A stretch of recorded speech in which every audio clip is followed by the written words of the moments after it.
When Adaobi found a gold bracelet near the hospital, she could have sold it and saved her father's life. But she didn't. She returned it, and that one decision changed her destiny forever. This is the story of Adaobi, a poor 16-year-old single mother the whole village mocked, until her honesty turned her pain into power.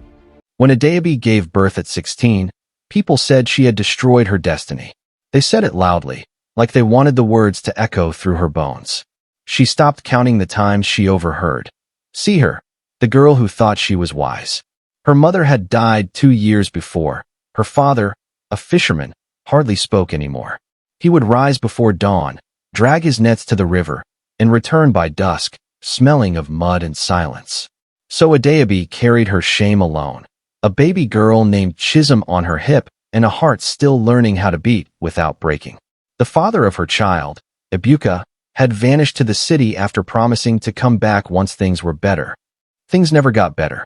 Adaobi lived in Umuokwe, a quiet village surrounded by farmlands and red dust.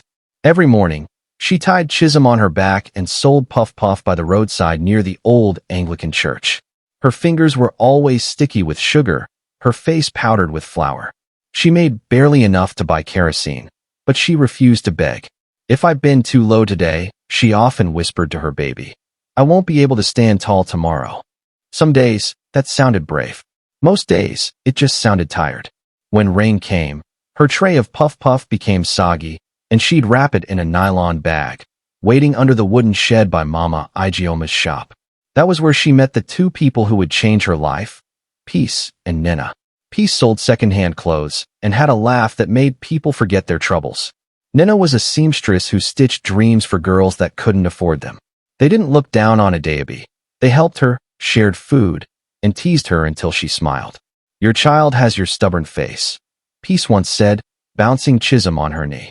"And your eyes," Nina added, threading her needle. Adaobi smiled. "Then maybe she'll see better days than I did." When Adaobi's father fell ill, her uncle Uche appeared, smooth-talking, sharp-suited, and always pretending to care. He claimed the small piece of land near the river belonged to him now, since her father couldn't pay an old debt. "That land is your father's sweat," Peace warned her. "He built our house from the sand of that same river," Adaobi whispered. But Uncle Uche was determined. One evening, he cornered her outside the clinic where her father lay unconscious. "Sign it over," he said, shoving a paper toward her. "I'll take care of the hospital bills." Adaobi stared at the paper, her hands trembling. It was tempting. Her father was dying, and the doctor refused to treat him without payment. But signing it meant losing everything. "I can't," she said finally. Uche's smile cracked. "Then bury your father yourself." He walked away, his slippers slapping against the pavement like applause. That night, Adaobi sat on the hospital steps, holding her daughter and crying quietly. The smell of antiseptic filled the air, mosquitoes hummed like tiny violins. Then, something shiny caught her eye, a gold bracelet, thick and heavy, lying near the gutter. She picked it up. It wasn't ordinary gold. It was expensive, the kind rich women wore in TV adverts. Inside, she saw a small engraving. "To my dearest Adiz, with love, M." For a long moment, she just stared at it. With this, she could pay for her father's treatment, maybe even buy a new life. But another voice, soft and familiar, rose inside her. "If you take what isn't yours, you'll never rest again." She looked at Chisom's face, peaceful in sleep. "I won't teach you theft, my child," she whispered. "Not even with hunger." The next morning, she asked around the market if anyone knew who lost a bracelet. Most shrugged. Others laughed. "Are you all right? Keep it and thank your God," one man said. Still, Adaobi refused. She took the bracelet to the church, hoping the priest might help.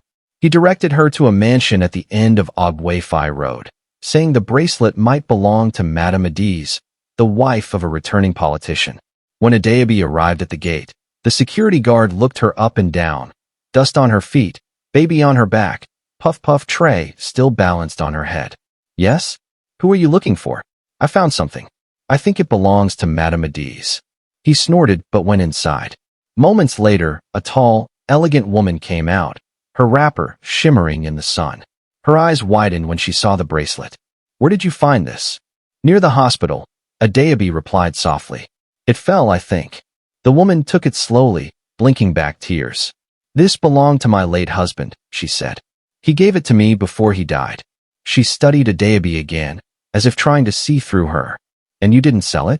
Adaobi shook her head. "It's not mine." The woman turned to her driver. "Get her name." Then to Adaobi. "Come back tomorrow." Adaobi returned the next day, heart pounding. She feared trouble. Maybe they thought she stole it. But instead, Madame Adiz smiled warmly.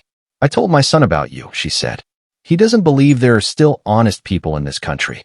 He wants to meet you." Her son, Michael, was a young businessman who had recently returned from Canada to start an agricultural initiative.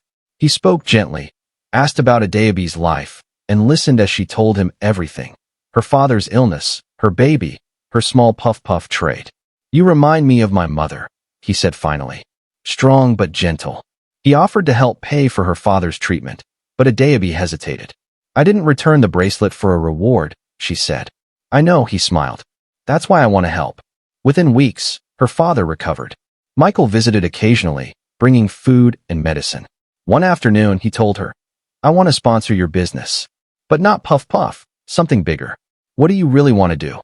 Adaobi thought of the small poultry farm behind her late mother's old house, long abandoned. "I'd like to raise chickens again," she said. Michael nodded. "Then let's start there." He helped her buy 50 chicks, feed, and cages. He even hired Nena to sew uniforms for the workers and Peace to handle marketing. Within a year, the small poultry became Chisom Farms, employing 5 women and supplying eggs to hotels across the region. Adaobi worked tirelessly, up before dawn, feeding chicks, cleaning pens, learning about feed ratios and vaccination schedules. Her honesty had opened the door, but her effort kept it open. The girl once mocked as a disgrace became the pride of Umuokwe. Adaobi's farms expanded into fish ponds, cassava fields, and a food processing plant. She started the Chisom Foundation, offering scholarships to teenage mothers and skill training to widows. When she built a clinic beside the river, she named it after her late mother, Grace Medical Center. Uncle Uche, he lost everything in a failed real estate scam. When Adaobi saw him at the market one afternoon, older, humbled, selling second-hand belts, she greeted him with quiet respect. "Uncle, can I buy one?" she asked gently. He looked away, ashamed. "No need, my daughter. You already bought your piece." At the opening of her foundation's new school, a journalist asked, "Madame Adaobi, what secret made you so successful?" She smiled, holding her daughter's hand. "Nothing secret," she said. "Just this, when life hands you a test, choose honesty even when it hurts. The reward may not come tomorrow, but it never forgets the address of a clean heart."